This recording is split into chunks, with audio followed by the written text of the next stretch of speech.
Hospital में 105 लोगों का ऑपरेशन किया जाता है। लोग बीमार नहीं थे, लेकिन फिर भी ऑपरेशन किया जाता है सिर्फ और सिर्फ हॉस्पिटल के खर्चे पूरे करने के लिए। भाई साहब, मार्केट में कैसे कैसे स्कैम आ गए हैं, आप इस वीडियो को पूरा देखें। सर, जितने बड़े हॉस्पिटल्स होते हैं उतने बड़े हॉस्पिटल को चलाने के खर्चे होते हैं। डॉक्टर को जो उसकी सैलरी देनी है उसके लिए उसको अपने टारगेट्स पूरे करने पड़ते हैं।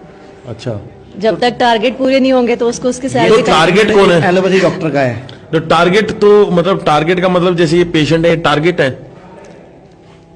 अब बड़े बड़े हॉस्पिटल्स के लिए टारगेट ही है, टारगेट पूरे करने पड़ेंगे। अभी मैंने एक खबर देखी थी कि सैकड़ों पेशेंट को बिना वजह स्टंट डाल दिया, तो वो भी टारगेट है। सर, मैं ये इसके बारे में कमेंट नहीं कर सकती कौन से डॉक्टर ने स्टंट्स डाले हैं, लेकिन टारगेट्स पूरे करने पड़ते हैं। जितना बड़ा हॉस्पिटल है उसके खर्चे पूरे करने के लिए आपको टारगेट्स पूरे करने पड़ते हैं। तो आचार्य आप जी, हॉस्पिटल को रेवेन्यू जनरेट करके नहीं दोगे तो हॉस्पिटल को आपका बेनिफिट क्या है?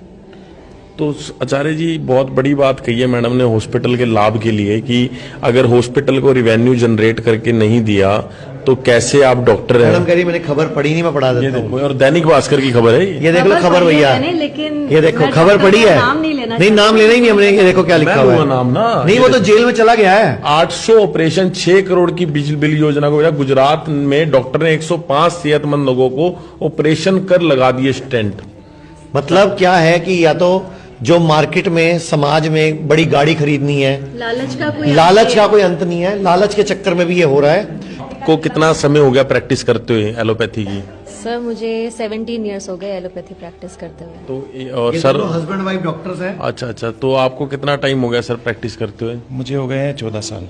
तो सर जैसे कि आपकी धर्मपत्नी ने आज हमें बहुत विशेष चीज बताई कि जितने बड़े हॉस्पिटल्स होते हैं उनके टारगेट्स होते हैं और उन टारगेट्स को अचीव करने के लिए बहुत कुछ करना पड़ता है। तो उस टारगेट का मतलब तो सीधा सीधा यही हुआ कि वो पेशेंट ही टारगेट होते हैं। बिल्कुल टारगेट होते हैं। आप मेरा एक्सपीरियंस सुनेंगे।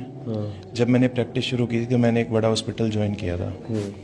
वहाँ मैं ज़्यादा दिन टिक नहीं पाया। उन्होंने कहा सेल जनरेट करो। अब सेल जनरेट करने के लिए ये है कि जो भी आपके पास आया है आपको उसकी जांचें करानी है, MRI करवाना है, ये लिखना है, वो लिखना है। तो वो जब तक जनरेट नहीं होगा तो फिर वो कहते हैं हम कहाँ से आपको सैलरी दें, ये सब करो। फिर मन नहीं माना तो फिर मुझे वो छोड़ना पड़ा। क्या कहेंगे आप ऐसे लोगों के बारे में? ये इंसान है या हैवान है? इस वीडियो को आपने शेयर जरूर करना है, क्योंकि बहुत सारे लोग हॉस्पिटल जाते हैं, उनको कुछ पता नहीं होता है, लेकिन डॉक्टर उनके साथ स्कैम कर रहे होते हैं।